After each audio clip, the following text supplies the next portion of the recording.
Sa pagpapatuloy ng ating mga balita, mga kabrigada, ito namang election watchdog. Pinagtibay ang panawagang mag-withdraw na ang kandidato nagbitaw ng siping joke sa mga single mom.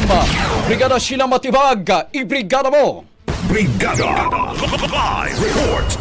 Dismayado ang election watchdog na kontradaya sa isyu ng kandidato sa Pasig na si Atty. Ian Sia kaugnay sa binitawan nitong siping joke sa mga solo parent. Sa panayam ng Brigada News sa Manila kay kontradaya convenor Danilo Arawa, sinabi nitong kahit nagsorry na si Sia, hindi ito sapat. Marami anya kasing mga pagkukulang sa naging public apology nito kahapon at may mga paliwanag din itong hindi naman makapag-justify sa kanyang ginawa.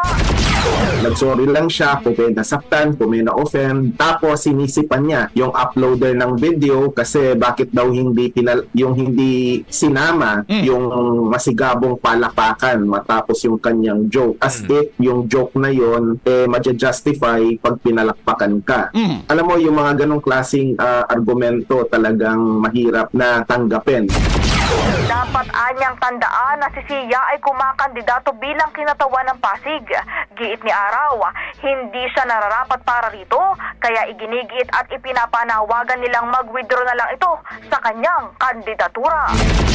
Siya ay kumakandidato bilang kinatawan ng Pasig sa House of Representatives. So, hindi siya karapat-dapat talaga na kumandidato. Kaya yung panawagan namin, mag-withdraw na lang siya to save whatever's left of his delikadesa.